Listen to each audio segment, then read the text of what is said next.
ఈ నూతన రేషన్ కార్డుల పంపిణీ కార్యక్రమానికి నాతో పాటు జిల్లా ఇన్ఛార్జ్ మంత్రివర్యులు వివేక్ వెంకటస్వామి గారిని, మా సోదరుడు ఆప్తుడు మంత్రివర్యులు దామోదర్ రాజ నరసింహ గారిని,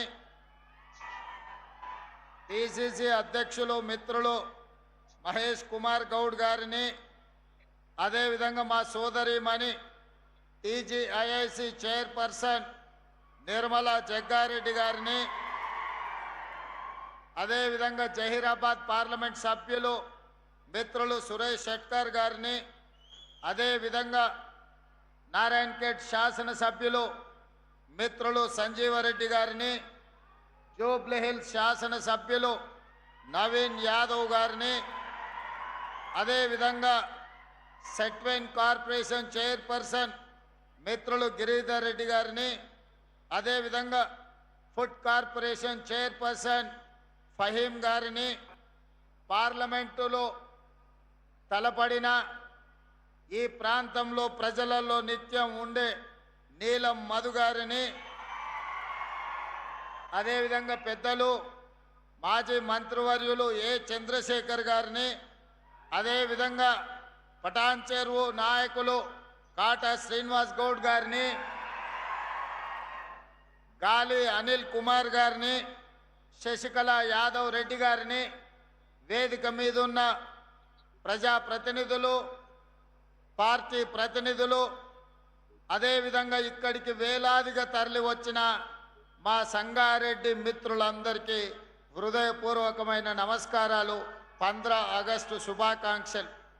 ముఖ్యంగా నేను ఎక్కడ సభ పెట్టినా మా తమ్ముడు వచ్చిండనో, మా అన్నని కలవాలనో వేలాది మంది మా ఆడబిడ్డలు ఈ వైపున ఆ వైపున ఆశీర్వదించడానికి విచ్చేసినందుకు మనస్ఫూర్తిగా మా ఆడబిడ్డలకు 15 ఆగస్టు శుభాకాంక్షలు తెలియజేస్తున్నా. మిత్రులారా, ఈ రేషన్ కార్డ్ కేవలం కాగితం మీద ఉన్న ఒక కార్డు కాదు, ఇదొక ప్లాస్టిక్ వస్తువు కాదు, ఇది మీకు ఉచితంగా బియ్యం తెచ్చిపెట్టే సాధనం కాదు, ఇది మీ ఆత్మ గౌరవం. ఎక్కడికి వెళ్ళినా మీ ఆకలి తీర్చే ఆత్మ గౌరవం. ఎవరి ముందు మీరు చేయి దాసి నిలబడాల్సిన అవసరం లేదు. ఈ రాష్ట్ర ప్రభుత్వం ఇందిరమ్మ రాజ్యంలో ఏ పేదవాడు కూడా ఆకలితో నిద్ర పడుకోకూడదు, ఆకలితో పస్తులు ఉండకూడదు అని సంకల్పంతో ఆనాటి నుంచి ఈనాటి వరకు మొట్టమొదటి భారతదేశంలో పేదలకు నిత్యావసర వస్తువులను పంచడానికి రేషన్ షాపులను కనిపెట్టిందే కాంగ్రెస్ పార్టీ. ఆనాడు శ్రీమతి ఇందిరాగాంధీ గారు ఇదే మైదానంలో ఇక్కడే బహిరంగ సభ పెట్టి మెదక్ జిల్లా ప్రజలకు విజ్ఞప్తి చేస్తే, మెదక్ పార్లమెంట్ సభ్యురాలుగా మీరు గెలిపిస్తే ఈ దేశానికి ప్రధానమంత్రిగా శ్రీమతి ఇందిరాగాంధీ గారు వన్నె తేవడమే కాకుండా ఈ ప్రాంతాన్ని పారిశ్రామిక వాడగా ఇతర జిల్లాలు, ఇతర రాష్ట్రాలు, ఇతర దేశాల నుంచి లక్షలాది మంది ఉద్యోగ ఉపాధి అవకాశాలను ఇక్కడ శ్రీమతి ఇందిరాగాంధీ గారు కల్పించారు. ఆ ఇందిరాగాంధీ గారే కూడు గుడ్డ ఈరోజు ఉండాలి, మీకు పేదలను ఆదుకోవాలని రోటీ కప్డా ఔర్ మకాన్ అనే నినాదంతో పేదల సంక్షేమం కోసం, పేదల ఆత్మ గౌరవం కోసం అహర్నిశలు పరితపించిన గొప్ప నాయకురాలు శ్రీమతి ఇందిరాగాంధీ గారు. ఆ ఇందిరాగాంధీ గారిని ఆదర్శంగా తీసుకొని ఈనాడు మన ప్రజాపాలనలో ప్రజాప్రభుత్వం పేదలకు సంక్షేమాన్ని అందించడము మా బాధ్యతగా, సామాజిక చైతన్యంతో కూడుకున్న భరోసాని ఇవ్వడము ఈరోజు మా బాధ్యతగా భావించి ఈరోజు ఈ సంక్షేమ పథకాలను అమలు చేస్తున్నాం. మిత్రులారా, ఉచిత కరెంటు గురించి ఒక ఆయన మాట్లాడతాడు, సన్న బియ్యం గురించి ఇంకొక ఆయన మాట్లాడతాడు, ఇందిరమ్మ ఇండ్ల గురించి ఇంకొక ఆయన మాట్లాడతాడు, ఈనాడు ఫీజు రియంబర్స్మెంట్ గురించి ఇంకొక ఆయన ప్రశ్నిస్తున్నా అంటాడు, లేకపోతే ఆరోగ్యశ్రీ గురించి ఇంకొక ఆయన నేను ఈ ప్రభుత్వాన్ని నిలదీస్తా అని అంటాడు. నేను అడగదలుచుకుని ఈ వేదిక మీద నుంచి బీజేపీ బీఆర్ఎస్ వేరు వేరు కాదు, నాణానికి బొమ్మ బొరుసు లాంటి వాళ్ళే బీజేపీ బీఆర్ఎస్ వాళ్ళు. నేను అడుగుతున్నా, 10 ఏళ్ళు మీరు, 12.5 సంవత్సరాలు మోడీ గారు ఉన్నారు. ఏ రాష్ట్రంలో అయినా ఈనాడు ఈ వేదిక మీద నుంచి ఇద్దరు నాయకులను 10 సంవత్సరాలు గత ప్రభుత్వం ఎన్నడైనా పేదవాడికి సన్న బియ్యం ఇవ్వాలని, సంటి పిల్లలకు బుక్కెడు పువ్వ పెట్టాలని కలలోనైనా మీరు ఆలోచన చేసిండ్రా? ఆనాడు మీరు ఇచ్చిన దొడ్డు బియ్యం పశువులకు, పశువుల దాన కోసమో, కోళ్ళ దాన కోసమో, ఇథనాల్ తయారీ కోసమో, లేకపోతే ఇతర బీర్ల కంపెనీలకు రూపాయకో అగ్గోకో సబ్బుకో అమ్ముకునే పరిస్థితి. ఈరోజు మా అక్కల్ని అడుగుతున్నా, నా ఎదురుగా ఉన్నారు. ఆ 10 సంవత్సరాలు దొడ్డు బియ్యం ఎన్నడైనా వండి మీ బిడ్డలకు బుక్కెడు బువ్వ పెట్టినరా? మీరు ఒక్కసారి ఆలోచన చేసి ఆ ప్రభుత్వానికి ఒకసారి గుర్తు చేయండి, ఆనాటి నాయకులకు. ఈనాడు ఈ ప్రభుత్వం పెద్దలు ఉత్తమ్ కుమార్ రెడ్డి గారి నేతృత్వంలో హుజూర్ నగర్లో సన్న బియ్య కార్యక్రమం ప్రారంభించి రేషన్ కార్డులకు సంబంధించి తుంగతుర్తిలో కార్యక్రమాన్ని తీసుకున్న తర్వాత ఈరోజు 3,48,00,000 ప్రజలకు ప్రతి నెల 2,16,000 క్వింటాల సన్న బియ్యాన్ని మీ ఇంటి దగ్గరికి ఈరోజు తెచ్చిస్తున్న మాట వాస్తవం కాదా? 17,000 పైచలకు రేషన్ షాపుల్లో ఈరోజు సన్న బియ్యం మా ఆడబిడ్డలు తీసుకెళ్తున్న మాట వాస్తవం కాదా? ఇవాళ నేను అడుగుతున్న మా అక్కల్ని, అక్క, ఉత్తమ్ కుమార్ రెడ్డి గారు ఇచ్చే సన్న బియ్యం ఎప్పుడైనా బర్రెల దాన కిందనో కోళ్ళ దాన కిందనో వాడినరా? ఆనాడు దొడ్డు బియ్యం బర్రెలకో కోళ్ళకో దానగా వాడితే ఈనాడు ఉత్తమ్ కుమార్ రెడ్డి గారు ఇచ్చే సన్న బియ్యం సంటి బిడ్డలకు బుక్కడి బువ్వ పెడుతురు. కుటుంబం మొత్తం కడుపు నిండా ఈరోజు బుక్కడి బువ్వ తింటున్నారు, కంటి నిండా నిద్రపోతున్నారు. ఆనాడు 60 రూపాయలు ఉన్న సన్న బియ్యం ఈరోజు రేషన్ షాపుల్లో మనం ఈ బియ్యం ఇవ్వడంతో 45-50 రూపాయలకు తగ్గి 10 నుంచి 15 రూపాయలు మార్కెట్లో సన్న బియ్యం ధర తగ్గడానికి ఈరోజు ఉత్తమ్ కుమార్ రెడ్డి గారు అందిస్తున్న సన్న బియ్యం కారణం కాదా అని నేను అడుగుతున్న మిత్రులారా, కాంగ్రెస్ వస్తే కరెంటు ఉండదు, కాంగ్రెస్ వస్తే కరెంటు కోతలు అన్నారు. 32 నెలలు అయింది. ఈరోజు రైతాంగాన్ని నేను అడుగుతున్నా, ఏ ఒక్క క్షణమైన కరెంటు పోయిందా? ఈరోజు రాష్ట్రంలో గ్రామీణ ప్రాంతాల నుంచి తండాలలో, గూడాలలో, మారుమూల పల్లెల్లో ఉచిత కరెంటును అందిస్తున్న మాట వాస్తవం కాదా? ఈనాడు రైతులు ఆనందంగా వ్యవసాయం చేసుకుంటున్న మాట వాస్తవం కాదా? ఆనాటి ముఖ్యమంత్రి ఒరేసుకుంటే ఉరేసుకున్నట్టే అని ఆనాడు చెప్పిండు. ఆయన మాత్రం పక్కనే ఉన్న మెదక్ జిల్లాలో ఫామ్ హౌస్లో 100 ఎకరాలలో ఒరేసుకొని 4,200 రూపాయల క్వింటాల్కు కావలసిన కంపెనీలకు అమ్ముకున్నాడు. ఆనాడే నేను చెప్పిన, తెలంగాణ రాష్ట్ర రైతాంగం కాంగ్రెస్ అధికారంలోకి వచ్చిన తర్వాత మీరు పండించే వరి ధాన్యాన్ని మేము కొనుగోలు చేస్తామని చెప్పినాం. ఈనాడు మీరు పండించిన వరి ధాన్యాన్ని కొనుగోలు చేయడమే కాదు, ఉత్తమ్ కుమార్ రెడ్డి గారు 500 రూపాయల బోనస్ ఇచ్చి చివరి గింజ వరకు మీ పంటలను కొన్న చరిత్ర ఈనాటి ప్రభుత్వంలో మీ కళ్ళతోనే చూస్తున్నారు కదా. మరి ఆనాటి ప్రభుత్వానికి ఎందుకు ఈ చిత్తశుద్ధి లేకుండా పోయింది? ఒరేసుకుంటే ఉరేసుకున్నట్టే అని చెప్పి ఆయన పొలంలో 100లాది ఎకరాలల్లా వరి పండించుకున్న విషయాన్ని తెలంగాణ ప్రజలు మర్చిపోయినారని అనుకుంటున్నారా? మరి ఈనాడు మీకోసం కష్టమైన బరువైన 500 రూపాయల బోనస్తోని ఈరోజు వడ్లు కొనుగోలు చేయడమే కాదు, ఆ వడ్లను మార్చి 3,48,00,000 మంది పేదలకు సన్న బియ్యాన్ని అందించే కార్యక్రమాన్ని మన ప్రభుత్వం ముందుకు తీసుకెళ్తున్నది కదా. ఈ రకంగా ఆనాడు రైతు బంధు అన్నాడు, 10,000 రూపాయలు ఎకరాకి అన్నాడు. నేను రైతు బంధు చేయలేదు, రైతు భరోసా మీద ఇంకా 2,000 పెంచి 12,000 రూపాయలు ఎకరాకి ప్రతి సంవత్సరం 32 నెలల్లో 36,000 కోట్ల రూపాయలు రైతు భరోసా పథకం కింద 70 లక్షల రైతుల ఖాతాలలో మా ప్రభుత్వం ఇందిరమ్మ రాజ్యంలో ఈరోజు రైతుల ఖాతాలో నగదు బదిలీ చేసినాం. నేను సవాల్ విసురుతున్న చంద్రశేఖరరావు గారికి, నీ జిల్లా గడ్డ మీద నుంచి రా, శాసనసభలో చర్చిద్దాం. రైతుల కోసం మేము చేసిన మేలు ఏందో, మీరు చేసిన అన్యాయం ఏందో ఈరోజు మాట్లాడదామని నేను అంటున్నా. అదేవిధంగా ఆనాడు 1,00,000 రూపాయల రుణమాఫీ అన్నాడు, 4 విడతలు అన్నాడు. అసలు ఇస్తా అన్నాడు, మిత్తి ఇస్తా అన్నాడు. 2 సార్లు ముఖ్యమంత్రి అయినా 6 లక్షల రూపాయల రుణమాఫీ చేయలేదు. ఆయన ఇచ్చిందంతా మిత్తికే సరిపోయింది.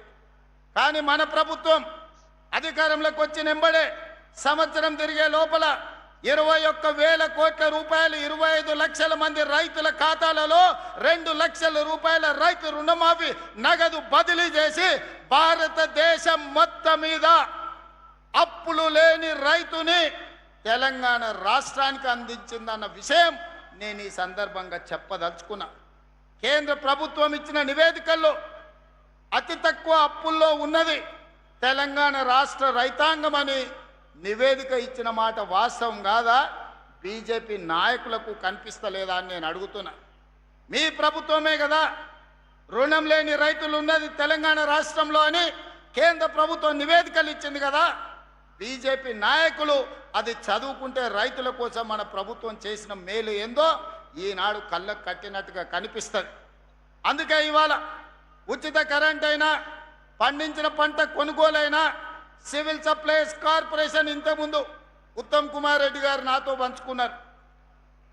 32 నెలల్లో తెలంగాణ రైతాంగం పండించిన పంట వడ్లకు 90,000 కోట్ల రూపాయలు చెల్లించినాం. ఎంత జగ్గన్న నువ్వు మళ్ళీ చెప్పాలి. 32 నెలల్లో రైతులు పండించిన వడ్లకు ఉత్తమ్ కుమార్ రెడ్డి గారు 90,000 కోట్ల రూపాయలు పేద రైతుల ఖాతాలో నగదు బదిలీ చేసిండు. ఇవాళ 90,000 కోట్ల రూపాయలే గ్రామీణ ఆర్థిక వ్యవస్థను బలోపేతం చేసి ఈరోజు రైతుల చేతుల్లో నగదు కలకలలాడుతుందంటే ఈరోజు రైతుల ఖాతాలో 90,000 కోట్ల రూపాయలు ఈ ప్రభుత్వం బదిలీ చేసింది. ఇది మా ప్రభుత్వం అమలు చేసిన సంక్షేమ పథకం కాదా? 21,000 కోట్ల రూపాయలు రైతు రుణమాఫీ చేసింది మేం కాదా? 36,000 కోట్ల రూపాయలు ఈరోజు మీ ఖాతాలలో రైతు భరోసాలో వేసింది మేము కాదా? సంవత్సరానికి 15,000 కోట్ల రూపాయల చొప్పున దాదాపుగా 2.5 సంవత్సరాలకు 35,000 కోట్ల రూపాయలు ఉచిత కరెంటు కోసం రైతుల తరఫున విద్యుత్ శాఖకు మన ప్రభుత్వం చెల్లించిన మాట వాస్తవం కాదా? ఇవాళ అందుకే ఆనాడు వ్యవసాయం దండిగా అన్నారు, ఈరోజు వ్యవసాయాన్ని పండుగ చేసినాం. రైతు రాజ్యం తెస్తామని చూపించినాం. ఈరోజు ఇందిరమ్మ రాజ్యంలో రైతులను రాజులలాగా గౌరవించే సంస్కృతి ఈరోజు మా ప్రభుత్వంలో ఉన్నది. అందుకే ఈనాడు 32 నెలల్లో 1,70,000 కోట్ల రూపాయలు రైతుల కోసం, రైతుల సంక్షేమం కోసం, రైతుల అభివృద్ధి కోసం రాష్ట్ర ప్రభుత్వం ఖర్చు పెట్టిందని నేను గర్వంగా చెప్పదలుచుకున్నా. రెండవ భాగం మొదటి విడత రైతులు, రెండవ విడతలో మా ఆడబిడ్డలు, మహిళల కోసం మా అక్కలందరికీ తెలుసు. నేను వస్తుంటే చూసిన ఆ వైపు కానీ ఈ వైపున కానీ ఈడ మా అక్కలు ఉన్నారు. అక్క పాలపిట్ట చీర కట్టుకున్న వాళ్ళందరూ ఒక్కసారి నిలబడు అక్క. నేను మా జగ్గన్నకు మా అందరికీ చూపించదలుచుకున్నా. ఆ పక్కన అక్క ఈడ ఉంది కదా పాలపిట్ట చీర కట్టుకున్న వాళ్ళు మా అక్కలు నిలబడమని అడుగుతున్నా. నేను ఒక్కసారి కెమెరాలు అక్కడ తిప్పండి, ఈ పక్క ఆ పక్క కెమెరాలు తిప్పండి. మా అక్కలు ఎంతమంది పాలపిట్టల లెక్క ఈ చీరలు కట్టుకొని వచ్చిండ్రు. ఈ చీరలు ఎవరు పెట్టిండ్రు? వాళ్ళ తమ్ముడు రేవంత్ రెడ్డి పండుగకు సారే అని పాలపిట్ట చీర పెడితే ఈ తమ్ముడిని ఆశీర్వదించడానికి వేలాది మంది పాలపిట్టలాగా ఈ చీర కట్టుకొని వచ్చారు. నేను అడుగుతున్న బీఆర్ఎస్ వాళ్ళను, ఆనాడు మీరు బతుకమ్మ చీరలను ఇచ్చిండ్రు. ఏ ఆడబిడ్డన మీరు ఇచ్చిన చీర కట్టుకున్నదా? లేకపోతే ఆ చీరలు తీసుకెళ్లి పొలాల కాడ అడవి పందులను బెదిరించడానికో, లేక పంట తింటున్న పిట్టలను బెదిరించడానికో కట్టిండ్రు తప్ప ఎన్నడన్నా ఆడబిడ్డలు మీరు ఇచ్చిన బతుకమ్మ చీర కట్టుకున్నారా? మీ బతుకు జడ బతుకమ్మ చీరల్లో కూడా కమిషన్ కొట్టి ఆ పాపానికి కొట్టుకుపోయి ఫామ్ హౌస్లో బందీ అయి బతుకుతున్నారు. మీరు కూడా మమ్మల్ని విమర్శిస్తారా? ఇవాళ 1 కోటి మంది ఆడబిడ్డలకు పాలపిట్ట చీరలు పోయిన సంవత్సరం ఇచ్చిన. ఈ సంవత్సరం డిసెంబర్లో మళ్ళీ మా అక్కలకు సారె కింద చీర పంపిస్తున్నా. ఈసారి చిలకపచ్చ చీర పంపిస్తా. మా అక్కలందరూ సంతోషంగా పండుగ పూట ప్రభుత్వ కార్యక్రమాల్లో వచ్చే సంవత్సరం చిలకపచ్చ చీర కట్టుకొని రావాలి. అదేవిధంగా స్వయం సహాయక సంఘాలు ఆనాడు సున్నా వడ్డీ గుండు సున్నా పెడితే సీతక్క వచ్చిన తర్వాత మా ప్రభుత్వంలో భట్టి గారు 60,000 కోట్ల రూపాయలు సున్నా వడ్డీతోని ఆడబిడ్డలకు ఇప్పించి బ్యాంకు లింకేజ్ ఈరోజు 2,000 కోట్ల రూపాయలు ఈరోజు మిత్తి కింద బ్యాంకులకు చెల్లించినాం. ఇదే కాదు, ఈనాడు పెట్రోల్ బంకుల వ్యాపారం చేస్తున్నారు. ఈనాడు హైటెక్ సిటీ పక్కన స్టాల్స్ పెట్టి ప్రపంచానికి వాళ్ళు ఉత్పత్తి చేసిన వస్తువులను అమ్ముతున్నారు. అదేవిధంగా ఈనాడు సోలార్ విద్యుత్ ఉత్పత్తి చేస్తున్నారు. మా ఆడబిడ్డలకు ప్రభుత్వం వచ్చిన రెండో రోజే డిసెంబర్ 9, 2023 నాడు మహాలక్ష్మి పథకం ద్వారా ఆర్టీసీ బస్సుల్లో ఉచిత ప్రయాణాన్ని అందించినాం. ఆ ఎల్లా అడిగారు మా అక్కలు, అయ్యా కండక్టరు మరి టికెట్ పైసలు అడిగితే ఏం చెప్పాలి? నేను ఒకటే చెప్పిన మా అక్కలకు, అక్క మీ పర్సులో మీ తమ్ముని ఫోటో పెట్టుకోండి. ఎవరన్నా కండక్టర్ బస్ కిరాయి అడిగితే ఇట్లా తీసి ఫోటో చూపించి మా తమ్ముడు పట్నంలో ఉంటాడు, బస్ కిరాయి పైసలు ఇస్తాడు, పోయి అడుగుపోను రాని. ఇవాళటి వరకు మా అక్కల్ని అడుగుతున్నా, అమ్మగారింటికి పోయినా అమ్మవారిని దర్శించుకోనికి పోయినా ఎవరన్నా మిమ్మల్ని బస్ కిరాయి అడిగినరా? అక్క ఎవరన్నా కిరాయి కట్టమని అడిగినరా? చెయ్యి అడ్డం పెడితే బస్ ఆపీరు, మీరు దిగుతున్న కాడ దించిపోయినరు తప్ప ఎవరన్నా ఒక్క పైసా మిమ్మల్ని అడిగినరా? ఇది ఉచితంగా రాలే. మీ తరపున మంత్రి పొన్నం ప్రభాకర్ గారికి 11,000 కోట్ల రూపాయలు 32 నెలల్లో నేను బస్ కిరాయిలు కట్టిన మా ఆడబిడ్డల కోసం. ఒక్క పైసా వాళ్ళని అడగొద్దు. అన్ని పైసలు ఎన్ని కోట్లైనా నేనే కడతా. రాష్ట్రం నలుమూలల మా ఆడబిడ్డలు ఎక్కడికి పోయినా, అమ్మగారింటికి పోయినా, అమ్మవారిని దర్శించుకోవాలన్నా అంతకుముందు ఇంటి ఆయన కాడే చేయి చాపితే ఈసడించుకునేటోళ్ళు. అత్తనేమో అమ్మ పోయి వంటింట్లో వంట చేయిపో, రొట్టెలు చేయిపో అని అనేది అత్త అమ్మగారింటికి పోయేస్తా అంటే. ఇవాళ మా అక్కలకి ఎవరిని అడగాల్సిన పని లేదు. ఇంటి ఆయన బాయికాడిపోతే అమ్మగారింటికి పోయి అమ్మని చూసి మళ్ళీ ఇంటికి వచ్చేటట్టు వెసులుబాటు ఉన్నది ఇవాళ. మరి ఈ బస్సులు ఉచితంగా మీకు ఇచ్చిన మాట వాస్తవం కాదా అక్క? ఇవాళ మీకోసం 1000 బస్సులు కొనిచ్చి బస్సుల ఉచిత ప్రయాణమే కాదు 1000 బస్సులకి మిమ్మల్ని యజమానులను చేసిన మాట వాస్తవం కాదా? ఆ ఎల్ల రిలయన్స్, అదానీ, అంబానీలు విద్యుత్తు లేకపోతే పెట్రోల్ వ్యాపారంలో ఉంటే ఇవాళ మా ఆడబిడ్డలకు ఆ వ్యాపారం అందుబాటులోకి తెచ్చింది నిజం కాదా? బడి పిల్లలకు 27 లక్షల మంది పిల్లలకు బట్టలు కుట్టే బాధ్యత ఆనాడు పెద్ద పెద్ద కంపెనీలకు ఇస్తే ఆ కంపెనీలను మెడల్ పట్టి దొబ్బి ఈ ఆడబిడ్డలకు ఇచ్చిన మాట వాస్తవం కాదా? 27,000 స్కూళ్ళు రాష్ట్రంలో ఉంటే స్కూళ్ళ మెయింటెనెన్స్ మొత్తం అమ్మ ఆదర్శ పాఠశాల పేరు మీద మా ఆడబిడ్డలకు అప్పచెప్పిన మాట వాస్తవం కాదా? ఇవాళ ప్రతిదీ ఇందిరమ్మ ఇల్లు మొదటి విడత 4.5 లక్షలు, రెండో విడత 2.5 లక్షలు, 7 లక్షల ఇందిరమ్మ ఇండ్లు ఇస్తే ఆడబిడ్డల పేరు మీదనే ఇల్లు ఉండాలి అని ఆడబిడ్డల పేరు మీద ఇవాళ ఇందిరమ్మ ఇండ్లు మంజూరు చేసి 5 లక్షల రూపాయలు ఉచితంగా మీ ఖాతాలో వేస్తున్న మాట వాస్తవం కాదా? ఊరున ఇవాళ ఇందిరమ్మ ఇండ్లు కట్టుకుంటున్నది నిజం కాదా? అందుకే ఆయన చెప్పిన, ఇవాళ మళ్ళీ చెప్తున్నా, ఆనాడు ఊరిచ్చిండు, డబల్ బెడ్రూమ్ ఇండ్లు అన్నాడు, డబ్బా కొట్టిండు. ఆ రోజు కొడుకు వస్తే కొడుకు కోడలు ఉంటే ఆడుంటారు, అల్లుడు బిడ్డ వస్తే ఏడవంటారు, కోడి పిల్లను కుక్క పిల్లను ఉంటే ఏడగట్టేసుకుంటారు అని అహనా పెళ్ళంటలో కోట శ్రీనివాసరావు కోడిని పైన కట్టి కింద ఉత్తపువ్వ తిన్నట్టు ప్రజలకు కథలుగా చెప్పిండు ఆయన. మీకు డబల్ బెడ్రూమ్ ఇండ్లు రాలే, ఆయనకు మాత్రం 1000 ఎకరాల ఫామ్ హౌస్ వచ్చింది, కొడుకుకు 100 ఎకరాల ఫామ్ హౌస్ వచ్చింది, బిడ్డకు 50 ఎకరాల ఫామ్ హౌస్ వచ్చింది, అల్లుడికి 25 ఎకరాల ఫామ్ హౌస్ వచ్చింది. మన పేదోళ్ళకు మాత్రం డబల్ బెడ్రూమ్ ఇల్లు రాలే. నిజంగానే ఆ ప్రభుత్వానికి చిత్తశుద్ధి ఉంటే సంవత్సరానికి 2 లక్షల ఇండ్లు కట్టినా 10 ఏళ్లలో 20 లక్షల ఇండ్లు కట్టే అవకాశం ఉండే, 20 లక్షల పేదోళ్లను ఓ ఇంటి వాళ్ళని చేసి వాళ్ళ ఆత్మగౌరవాన్ని నిలబెట్టే అవకాశం ఉండే. కానీ ఏ రోజు కూడా ఆయనకు సోయి లేదు. ఆయన సోకుల మీదనే ఆయనకు ఆలోచన. 10 ఎకరాలల్లో ప్రగతి భవన్ అని పెద్ద గడి కట్టుకున్నాడు, ఫామ్ హౌజులు కట్టుకున్నాడు, కానీ మీకు మాత్రం ఇయ్యలే. కానీ మీ తమ్ముడు 2 ఏళ్లలో 7 లక్షల ఇండ్లు పేదలకు కట్టించి ఊరూర ఇందిరమ్మ ఇండ్లున్నాయి. అందుకే ఆ రోజు చంద్రశేఖరరావు గారికి సవాల్ విసిరిన, ఏ ఊరిలో నువ్వు డబుల్ బెడ్రూమ్ ఇండ్లు కట్టించినవో ఆ ఊర్లో ఓట్లు నువ్వేపించుకో. ఏ ఊర్లో ఇందిరమ్మ ఇండ్లు నేను కట్టించునో గా ఊర్లో నేను ఓట్లేపించుకుంటా, నీకు డిపాజిట్ వస్తే చూస్తా అని సవాలు విసిరిన. ఇవాళ కూడా సవాల్కు కట్టుబడి ఉన్నా. హనుమాన్ల గుడి లేని ఊరు ఉండొచ్చు, నీళ్ళ ట్యాంకు లేని ఊరు ఉండొచ్చు, రోడ్డు లేని ఊరు ఉండొచ్చు, బడి లేని ఊరు ఉండొచ్చు. ఇందిరమ్మ ఇండ్లు లేని ఊరు తెలంగాణ రాష్ట్రంలో లేదు, ఉండదు. ఇవాళ ఇందిరమ్మ ఇండ్లు గ్రామ గ్రామాన అందించినాం. ఇవాళనే 2.5 లక్షల పెన్షన్లు మంజూరు చేసినాం.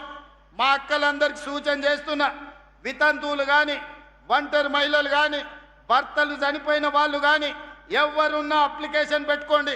సాచురేషన్ ఎన్ని లక్షల మంది ఆడబిడ్డలు, వితంతువులు కానీ, ఒంటరి మహిళలు ఉంటే ఎన్ని లక్షల మంది ఉన్నా అందరికీ పెన్షన్ ఇచ్చే బాధ్యత నాది, మీ తమ్ముడిది. మిమ్మల్ని ఆదుకునే బాధ్యత నాది. అదేవిధంగా చేనేత కార్మికులు అర్హులైన వాళ్ళందరికీ ఇస్తా, గీత కార్మికులకు అర్హులైన వాళ్ళ అందరికీ ఇస్తా. అదేవిధంగా వివిధ రకాల వ్యాధులు ఉన్న వాళ్ళకు కూడా ఈనాడు పెన్షన్ ఇవ్వాలని మన ప్రభుత్వం నిర్ణయం తీసుకున్నది. ఇవన్నీ సంక్షేమం ఇందిరమ్మ రాజ్యంలోనే సాధ్యమవుతుంది. కాంగ్రెస్ ప్రభుత్వంలోనే ఇవన్నీ అమలు జరుగుతాయి. అందుకే మిత్రులారా, ఇందిరమ్మ రాజ్యం అంటేనే మహిళా ప్రభుత్వం. సోనియమ్మ నాయకత్వంలో, ప్రియాంక గాంధీ నేతృత్వంలో, ఇందిరాగాంధీ గారి ఆశీర్వాదంతో నిర్మలా జగ్గారెడ్డి గారు సంగారెడ్డిలో చేసే సేవ మహిళలకు మొదటి ప్రాధాన్యత ఉంటుంది. మా ప్రభుత్వంలో మహిళలకు గౌరవం ఉంటుంది, బాధ్యత ఉంటుంది. ఈరోజు పరిపాలనలో వాళ్ళ భాగస్వాములు అవుతారు. 5 ఏళ్ళు మంత్రి అయినోడు ఒక మహిళకు ఈరోజు మహిళల గురించి ఉద్ధరించే మాటలు మాట్లాడుతున్నాడు. ఒక్కసారి ఆలోచన చేసి ఇట్లా మాట్లాడేటోళ్ళకు ఒకటే మందు, రొట్టెలు చేసినప్పుడు సలాకి ఎర్రగాల్చి వాతలు పెడితే ఇట్లాంటి తప్పుడు మాటలు తక్కువ మాట్లాడతారు. అందుకే మిత్రులారా, మహిళల తర్వాత నిరుద్యోగ యువకులు, విద్యార్థులు ఈ రాష్ట్రాన్ని ముందుకు నడిపిస్తున్నాయి. ప్రభుత్వ ఉద్యోగాలలో ఆనాడు తెలంగాణ ఉద్యమమే ఉద్యోగాల కోసం. మరి ఆ ఉద్యోగాలు ఇవ్వకుండా ఇంటి నిండా వాళ్ళు ఉద్యోగాలు తీసుకున్నారు. ఆయన ముఖ్యమంత్రి అయిండు, అల్లుడు మంత్రి అయిండు, కొడుకు మంత్రి అయిండు, బిడ్డ ఎంపైంది, సటకుని కొడుకు ఎంపైండు, చుట్టాలోళ్ళు బొచ్చడు మంత్రులైన కోట్ల రూపాయలు 100 కోట్లు సంపాదించుకోరు. మన పిల్లలకు మాత్రం నౌకరు ఇయ్యలే. బిడ్డను ఓడిస్తే మళ్ళీ ఇచ్చిండు, చుట్టాన్ని ఓడిస్తే మళ్ళీ ఇచ్చిండు. మనకు మాత్రం నోటిఫికేషన్లు ఇచ్చిండు, ప్రశ్నపత్రాలు అమ్ముకున్నాడు. పిల్లలకు మాత్రం నౌకర్లు ఇయ్యలే. నేను వచ్చిన మొదటి సంవత్సరంలోనే లెక్క గట్టి 70,000 పైగా ప్రభుత్వ ఉద్యోగ నియామకాలు చేపట్టినాం. మా దామాన్ని ఇప్పుడే చెప్పిండు, 16,000 మంది మెడికల్ అండ్ హెల్త్లో ఇస్తే 10,000 మంది నర్సులను అంటే ఆడపిల్లలకు ఉద్యోగాలు ఇచ్చినామని ఇంతకుముందే మా దామాన్న చెప్పిండు. 70,176 ప్రభుత్వ ఉద్యోగాలు తెలంగాణ రాష్ట్రంలో ఇప్పటికీ నియామకాలు చేపట్టినాం. ఇప్పుడు దాదాపుగా ఇంకొక 10,000 ఉద్యోగాలకు ఈరోజు నోటిఫికేషన్లు ఇచ్చినాం. పిల్లలందరూ కూడా జాగ్రత్తగా చదివి పోటీ పరీక్షలకు ప్రిపేర్ కాండి. వయసు రిలాక్సేషన్ కావాలంటే ఇచ్చిన భవిష్యత్తు ఖాళీలు కూడా ప్రతి 6 నెలలకు పోటీ పరీక్షలు నిర్వహిస్తా. ఏ ఖాళీలను కూడా గాలికి వదిలేయను. నియామకాలు చేపట్టి మీరు పరీక్షలు రాసుకునే అవకాశం కల్పిస్తా. నిరుద్యోగ యువకులకు నా సూచన ఒక్కటే, వాడో వీడో వస్తాడు, రెచ్చగొడతాడు, మాయ మాటలు చెప్తారు, మందు పెట్టినట్టు పట్టుకపోతారు. మీరు చూసిండ్రు కదా, ఎలా అగ్గిపెట్టే రావు, అఘోరా రావు, అగ్గిపెట్టే రావు 100 పెట్టి సీసా నిండా పెట్రోల్ తెచ్చుకోండు. 10 పైసలు అగ్గిపెట్టే మర్చిపోయిండు. పెట్రోల్ పోసుకొని డ్రామా బాగా చేసిండు. మా మీడియా మిత్రులు కూడా మా ఊరు 6 అడుగులు ఉన్నాడు, తాటి చెట్టు లెక్క ఏదో చేసినట్టు ఉన్నాయని అన్ని టీవీలలో చూపించారు. పిల్లలు చూసి ఆవేశానికి లోనయ్యి శ్రీకాంతాచారితో మొదలు పెడితే కానిస్టేబుల్ కిష్టయ్య, ఈశాన్ రెడ్డి, వేణుగోపాల్ రెడ్డి, సురేష్ నాయక్ ఇట్లా చెప్పుకుంటూ పోతే 1,200 మంది పిల్లలు ఆత్మ బలిదానాలు చేసుకున్నారు. నిలువున తన తనువులను కాల్చుకొని తెలంగాణ రాష్ట్రాన్ని సాధించింది. మరి 100 రూపాయల పెట్రోల్ తెచ్చుకున్న చుట్టాలలో ఎవడన్నా అగ్గిపుల్లతోనన్నా చిన్న కాల్చుకున్నాడా? రెచ్చగొట్టి ప్రజల ప్రాణాలు తీసుకోవడంలో నెంబర్ 1. అందుకే ఈనాడు మళ్ళా పిల్లల్ని రెచ్చగొట్టాలి. కోల్పోయిన అధికారాన్ని సాధించుకోవాలంటే పిల్లల్ని రెచ్చగొట్టాలి, వాళ్ళు శవాలుగా మారాలి. ఆ శవాలనే పునాదులుగా చేసుకొని అధికారంలోకి రావాలని కుట్రలు చేస్తున్నారు, పెట్టుబడులు పెడుతున్నారు.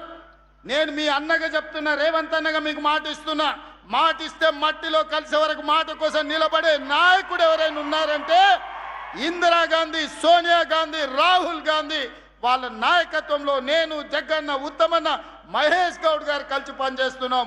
మీకు ఉద్యోగాలు ఇచ్చే బాధ్యత మాది, మిమ్మల్ని ఆదుకునే బాధ్యత మాది. దుర్మార్గులు, కుట్రదారులు మీ దగ్గరకు వస్తారు, ఉన్నవి లేనివి చెప్తారు. వాళ్ళ మాయలో పడకండి. వాళ్ళు మాయగాళ్ళు, మాయ లేడీ లాంటి వాళ్ళు. మనల్ని మభ్యపెట్టి మన ప్రాణాలను అధికారం కోసం వాడుకోవాలని చూస్తున్నారు. మీరు పోటీ పరీక్షలకు ప్రిపేర్ అవ్వండి. అన్ని పరీక్షలు నిర్వహించే బాధ్యత నాది. ఫీజు రియంబర్స్మెంట్ గురించి మాట్లాడుతున్నారు. 8,000 కోట్ల రూపాయలు అప్పులు పెట్టి ఫీజు రియంబర్స్మెంటు, ప్రభుత్వ ఖజానా మీద 8,11,000 కోట్ల రూపాయల అప్పులను మోపి తెలంగాణ రాష్ట్రాన్ని దివాలా తీపిచ్చి, దివాలా తీసిన ప్రభుత్వాన్ని విధ్వంసమైన తెలంగాణను మాకు అప్పచెప్తే, విధ్వంసం నుంచి వికాసం వైపు నడిపించడానికి 8,11,000 కోట్ల రూపాయలు మీరు చేసిన అప్పులకు, తప్పులకు మిద్దీలు ప్రతి సంవత్సరం 75,000 కోట్ల రూపాయలు ఇవాళ నేను కడుతున్నా. ఈ లెక్క నేను చెప్పింది కాదు, క్యాగ్ నివేదికలు చెప్తున్నాయి. పాత్రికేయ మిత్రులారా, 3 లక్షల కోట్ల రూపాయలు 32 నెలల్లో వాళ్ళు చేసిన అప్పులకు కట్టాల్సిన పరిస్థితి వచ్చింది. సంవత్సరానికి 75,000 కోట్ల రూపాయలు అన్నం తిన్నా తినకపోయినా, నిద్రపోయినా పోకపోయినా, సంవత్సరానికి కేసీఆర్ గారు చేసిన అప్పులకు, తప్పులకు 75,000 కోట్ల రూపాయలు కట్టుకుంటూ వస్తున్నా. నడు మొంగిపోయినా అప్పిచ్చినోడు ఊరుకోడు, నిలబెట్టి వసూలు చేస్తాడు. అవి కట్టుకుంటూనే, ఆర్థిక సంక్షోభాన్ని ఎదుర్కొంటూనే, అప్పుల ఊబిలో నుంచి బయటకు వస్తూ తెలంగాణ రాష్ట్రాన్ని అభివృద్ధి పదం వైపు నడిపించే ప్రయత్నం చేస్తున్నాం. సంక్షోభంలో ఉన్న సంక్షేమాన్ని ఈరోజు సంక్షేమం వైపు, సంక్షోభంలో నుంచి బయటికి తెచ్చి సంక్షేమ పథకాలను ఈరోజు అమలు చేసి విధ్వంసమైన తెలంగాణను వికాసం వైపు నడిపించడానికి నిరంతరం ప్రయత్నం చేస్తున్నాం. ఓ పూట ఆలస్యం కావచ్చు కానీ మీ హక్కును ఏది కాదనం, మీ అవకాశాలను ఏది తొలగించం. మీకు కావలసిన మంచి పరిపాలన అందించే బాధ్యత ఈరోజు తెలంగాణ రాష్ట్ర ప్రభుత్వం తీసుకుంటుంది. అందుకే మిత్రులారా, ఈనాడు ఆలోచన చేయండి. 10 సంవత్సరాల బీఆర్ఎస్ పాలన, 12 సంవత్సరాల బీజేపీ పాలన, 2 సంవత్సరాల మా పరిపాలనను అంచనా వేయండి. మేమిచ్చిన ఉద్యోగాలు చూడండి, మేము అమలు చేసిన రైతు సంక్షేమాన్ని చూడండి, మేము అమలు చేస్తున్న ఆడబిడ్డల సంక్షేమాన్ని మీరు ఆలోచన చెయ్యండి. ఈరోజు 30 సంవత్సరాలు అపరిష్కృతంగా ఉన్న ఎస్సీ కేటగరైజేషన్ సాధించింది మొత్తం దేశంలోనే తెలంగాణ మొదటి రాష్ట్రం. 100 సంవత్సరాల క్రితం నుంచి బలహీన వర్గాల లెక్కలు లేవు. దేశంలో కోళ్లకు, కుక్కలకు, పందులకు, మేకలకు కనిపించిన దానికల్లా లెక్క ఉంది. మా బలహీన వర్గాల సోదరులను లెక్క కట్టాలని ఎవ్వరికి కనికరం రాలే. కానీ మా మహేష్ గౌడ్ గారు అధ్యక్షుడైనాక పొన్నం ప్రభాకర్ గారిని పెట్టి తెలంగాణ రాష్ట్రంలో బీసీ కులగణన చేసి లెక్క కట్టి లెక్క తేల్చి దేశం ప్రధానమంత్రి మీద ఒత్తిడి తీసుకొస్తే ఈరోజు జనగణనలో కులగణన చేయాల్సిన పరిస్థితి మోడీ గారికి కల్పించి దేశంలో మొదటిసారి కులగణన చెయ్యడానికి పునాదులు వేసింది తెలంగాణ రాష్ట్రం.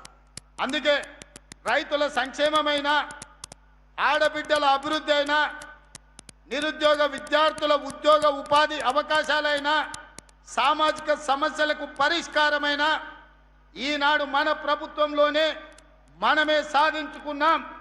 ఈరోజు విధ్వంసం నుంచి వికాసం వైపు నడిపిస్తున్నాం. 2034 వరకు మీ ఆశీర్వాదం నిండుగా ఉండాలి. మనసు నిండా, గుండెల నిండా ఇందిరమ్మ రాజ్యం రావాలనే ఆకాంక్ష ఉండాలి. మీ ఆశీర్వాదం ఉంటే సాధించలేనిది ఏది లేదు. మీకు ఇచ్చిన ప్రతి మాట నిలబెట్టుకుంటామని చెప్పి నేను ఈ వేదిక మీద నుంచి విజ్ఞప్తి చేస్తున్నా. అన్ని కుట్రలు చేసిరు, కుతంత్రాలు చేసిరు, పన్నాగాలు వండిరు, టీవీలలో చూపించారు, సోషల్ మీడియాలో పెట్టారు. ఇక శాతం అయితలేదని నిన్నమన్న ఒక ఆయన పోయిండాయా, తమిళనాడు రాష్ట్రం పోయిండు, కర్ణాటక రాష్ట్రం పోయిండు. ఏమైనా మంచి కోరుతాడు అనుకున్నా, మంచి కోరలే, అఘోర పూజలు చేస్తున్నాడా. ఇంత ఘోరం ఎక్కడ నన్ను ఉంటుందా? అసలు మడిసన్నోడు 10 ఏళ్ళు మంత్రిగా చేసినోడు అన్నం తినేటోడు ఎవడన్నా ఈ రాష్ట్రంలో కరువు రావాలి, రైతులు చచ్చిపోవాలి, సంక్షోభం రావాలి, ప్రభుత్వం కూలిపోవాలి, మొత్తం రాష్ట్రం అల్లకల్లోలం అయిపోయి శవాల మీద అధికారంలోకి రావాలని అఘోర పూజలు, అర్ధరాత్రి పూజలు, ఇంత దుర్మార్గుడు ఎవడన్నా ఉంటాడా? నా మీదనో మా మహేష్ గౌడ్ మీదనో చేతబడి చేసిందంటే మేము ఎట్లైనా ఎదుర్కొంటాం. ప్రజల మీద చేతబడులు చేసేదేంది? ఇట్లాంటి వాళ్ళు ప్రజా జీవితానికి అర్హత ఉన్నదాన్ని నేను అడుగుతున్నా. ఈ రకమైన చేతబడులు ఇవాళ ఆయన సన్నాయి నొక్కులు నొక్కుతుండు. ఒక ఆయన మహేష్ గౌడ్కు నోటీస్ అన్నాడు. నేను సూటిగా అడుగుతున్న మెదక్ గడ్డ మీద నుంచి మీరు బాత్రూమ్కి పోయినా, చెట్టు కింద చెట్లకు పోయినా మీ సోషల్ మీడియాలో ఫోటోలు పెడతారు, వీడియోలు పెడతారు కదా. మీరు శివమొగ్గ గుళ్ళె పూజ చేస్తే ఎందుకు పెట్టలే? పోయినట్టు ఎందుకు చెప్పలే? కర్ణాటకలో, తమిళనాడులోనో నువ్వు పోయిన గుళ్ళకు పోయినట్టు నీ సోషల్ మీడియాలో కానీ లేకపోతే నీ దినచర్యలో ఎక్కడ కూడా ఎందుకు ప్రకటించలే? ఎందుకు రహస్యంగా ఉంచినావు? గుడికి పోతే దండం పెట్టుకుంటాం, గుడి బయటకు వచ్చి 4 మంచి ముట్లు మాట్లాడతాం. మేము తిరుపతి పోయినా, శ్రీశైలం పోయినా, యాదగిరిగుట్ట పోయినా, రాజన్న సిరిసిల్ల పోయినా, సమ్మక్క సారలమ్మ పోయినా మీడియాను అందరిని పిలిచి దర్శనం చేసుకొని 10 కాలాల పాటు రాష్ట్రం సుభిక్షంగా ఉండాలని మేము విజ్ఞప్తి చేస్తాం. మరి నువ్వెందుకు శివమొగ్గ గుడికి పోయింది చెప్పలేదు? పిల్లి మొగ్గలు ఎందుకు వేస్తున్నావు? తమిళనాడులో ఏ గుడులకు పోయినావు నువ్వు? ఆ గుళ్ళల్లో జరిగే అఘోర పూజలేంటివి? నీకు పూజలు చేసిన పూజారులు ఎవరు? వాళ్ళ వివరాలు బయట పెట్టు. ఇవాళ బావ కోసం బామ్మాడిది దిగిండు. బామ్మాడిది మా బావ మంచి గుడికి పోయిండని చెప్పి పక్కన ప్రెస్ వాళ్ళకి అంటున్నాడు. ఈ కాంగ్రెస్ వాళ్ళకి తెలియదు, వాళ్ళ కోసం కాదు, మా మీద శాతబడి చేపించిన. అందుకే మా నాయన ఫామ్ హౌస్ల నుంచి బయటకు వస్తలేడు, అష్ట దిగ్బంధం చేసి శాతబడి చేశాని బామ్మాడిది పక్కన ఉన్న ప్రెస్ వాళ్ళకి చెప్తున్నాడు. వాళ్ళు వచ్చి మాకు చెప్తారు, గిదయ వీళ్ళ బుద్ధి, వీళ్ళ నీతి, వీళ్ళ జాతి. చివరికి అధికారం కోసం ఎంత దిగజారుతారంటే 4 కోట్ల తెలంగాణ ప్రజల మీద చేతబడి చేసి ఈరోజు రాష్ట్రంలో సంక్షోభం తీసుకురావాలని వాళ్ళు ప్రయత్నం చేస్తే మా చిత్తశుద్ధి, మా ప్రయత్నంలో లోపం లేదు. కాబట్టే మానవ ప్రయత్నం తర్వాత దైవ సంకల్పం ఉండాలి, దేవుడి ఆశీర్వాదం ఉండాలి. ఎలినినో వచ్చిన సందర్భంలో ఎల్లంపల్లి నిండి ఈరోజు గోదావరి నీళ్లు వరదలై పారుతున్నాయి, కృష్ణా నదిలో నీళ్లు వచ్చినాయంటే మా సంకల్పం గొప్పది, మాకు దేవుడు ఆశీర్వాదం ఉన్నది, మా ఆలోచనలు మంచివి. కాబట్టే దైవ సంకల్పం మాకు తోడై తెలంగాణ రాష్ట్రాన్ని అభివృద్ధి పదం వైపు నడిపిస్తున్నాం. అందుకే మిత్రులారా, దేవుడి ఆశీర్వాదంతో పాటు మీరందరూ అండగా నిలబడాలి, మీ అందరి ఆశీర్వాదం ఉండాలి. మీ అభిమానంతో 2034 వరకు ఇందిరమ్మ రాజ్యం అధికారంలో ఉంటుంది. సంక్షేమ పథకాలను అమలు చేస్తాం, రాష్ట్రాన్ని అభివృద్ధి పదం వైపు నడిపిస్తాం, దేశంలోనే తెలంగాణని మొదటి రాష్ట్రంగా నిలబెడతాం. చివరగా ఒక్క మాట ముగించే ముందు ఆయన జగ్గన్న జర నిలబడా, జగ్గారెడ్డి గారు జర నిలబడమని జర గిట్ల ముందలుకురా. ఈయన మీ నాయకుడే కదా, నాకైతే ఫ్రెండు, నీకైతే నాయకుడైనా, నాకు 30 ఏళ్ళ నుంచి దోస్తినా. ఈయన అప్పుడప్పుడు నేను నిలబడను, నేను అది కాదు, నేను ఇది కాదు అని ఏదేదో మాట్లాడుతున్నాడు. ఈయన నిలబడేది నిలబడంది నేను కానీ, మా మహేష్ గౌడ్ కానీ, మా ఉత్తమన్న కానీ నిర్ణయించాం. జగ్గారెడ్డి కూడా నిర్ణయించలేడు. జగ్గారెడ్డి నిలబడాలన్నా వద్దా, నిలబడితే యాడ నిలబడాలనో రాహుల్ గాంధీ డిసైడ్ చేస్తాడు. రాహుల్ గాంధీ డిసైడ్ చేస్తాడు. నేను కార్యకర్తలకు చెప్పదలుచుకున్నా, ఇంకోసారి జగ్గారెడ్డి నేను నిలబడతలేను, అది లేదు ఇది లేదంటే 2 రోజులు రూమ్లు వేసి బంద్ పెట్టి అన్నం పెట్టకూరి. నిలబడేది నిలబడింది, నిలబడితే నిలబడేది ఆయన చేతిలో లేదు, అది రాహుల్ గాంధీ గారు నిర్ణయిస్తాడు. ఆయన రాముడైతే ఈయన హనుమంతుడు, మీకు తెలుసు కదా. రాముడు ఆజ్ఞ హనుమంతుడు, గీత కూడా దాటాడు, చిన్న లైన్ కూడా దాటాడు. కాబట్టి మీరు అదృష్టవంతులు, ఒక రకంగా దురదృష్టవంతులు. జగ్గన్న గెలుచుంటే ఇవాళ ముఖ్యమైన పాత్రలో ప్రభుత్వంలో ఉండేటోడు. మీ దురదృష్టం అది. కానీ మీ అదృష్టం ఏంటంటే ఓడిపోయినా మీ ఎంబడే పిచ్చోన్లాగా మీతోనే తిరుగుతున్నాడా. నేను 100 సార్లు లేపిన, సిగ్గులేనాడరా పట్నంలో జరిసేపు నా ఎంబడా నుండి ఏం దాచిపెట్టిన లడ్డు సంగారెడ్డిలు అంటే తెల్లారగట్ల మళ్ళీ మీ దగ్గరికి వస్తాడు, జరిసేపు మా దగ్గర ఉంటాడు, మళ్ళీ ఎంబడే వచ్చి మీ దగ్గర ఉంటాడు. ఇంత మంచోడు మీరు 100 కోట్లు ఇచ్చినా మీకు నాయకుడు దొరకడు, 1000 కోట్లు ఇచ్చినా, వజ్రాలు ఇచ్చినా దొరకడు. ఆయన మీ మీద చూపించే ప్రేమ ఎనలేనిది. ఇట్లాంటి నాయకులు ప్రజా జీవితంలో ఉండాలి. నేను జగన్నను సంతోషపెట్టడానికో టీవీలో స్క్రోలింగ్కో చెప్తలేను, నేను మనసు నిండా నమ్మింది చెప్తున్నా. ప్రజలకు ఏదైనా కుటుంబాన్ని కూడా వదిలేసుకొని, పిల్లల ఇల్లు వాకిలి పెళ్ళి అన్నీ వదిలేసి ప్రజల కోసం తిరిగే నాయకుడికి ఒకవేళ మార్కులు వేస్తే తెలంగాణ రాష్ట్రంలో నెంబర్ 1 జగ్గారెడ్డి వస్తాడు. నాకంటే కూడా నేను నా కుటుంబం, మా అన్నదమ్ముళ్ళు, మా ఫ్యామిలీని చూసుకుంటూనే రాజకీయం చేస్తా. ఈయన అన్ని వదిలేసి మీకోసమే చేస్తుండు. జగ్గన్న మిమ్మల్ని కాపాడుకున్నాడు కాదు, జగ్గన్నను కాపాడుకునే బాధ్యత మీది. ఆ బరువు మీ మీద పెట్టి నేను వెళ్తున్నా. మీరందరు మాట ఇస్తారు కదా జగ్గన్నను కాపాడుకునేటందుకు. ఇస్తారా? ఇస్తారా అన్నోళ్ళు అందరు చేయి పైకెత్తూరి. అందరూ అక్కకిచ్చేది అక్కకిస్తాం, అన్నకిచ్చేది అన్నకిస్తాం. ఏ పొత్తుల పంచాయతీ ఏం లేదు. అక్కకి చైర్పర్సన్ ఇచ్చినాం, రేపు భవిష్యత్తులో సంగారెడ్డి అక్కకిస్తే జగ్గారెడ్డికి ఇంకోటి ఇవ్వచ్చు రాహుల్ గాంధీ. ఏమిస్తాడో నాకు తెలియదు.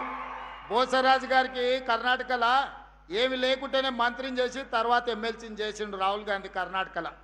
ఇక్కడ కూడా ఏం జరుగుతుందో నాకు తెలియదు. కానీ జగ్గారెడ్డి ప్రజా జీవితంలో ఉండాలి. ప్రజల మేలు కోరుకునే నాయకుడు ఎప్పుడు ప్రజా జీవితంలో ఉంటే అది మనకు గౌరవం, గుర్తింపు, మీ ప్రాంతానికి కూడా మర్యాద.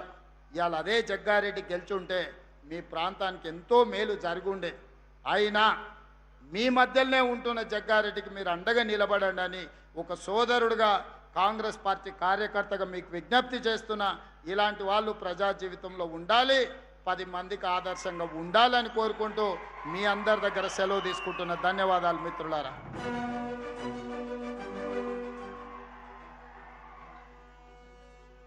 ఈ జాతీయ పండుగ వేళ గౌరవ ముఖ్యమంత్రి గారి చేతుల మీదుగా స్మార్ట్ కార్డు పంపిణీ, అనేక కుటుంబాల్లో పండగ, మల్లయ్య గారి కవిత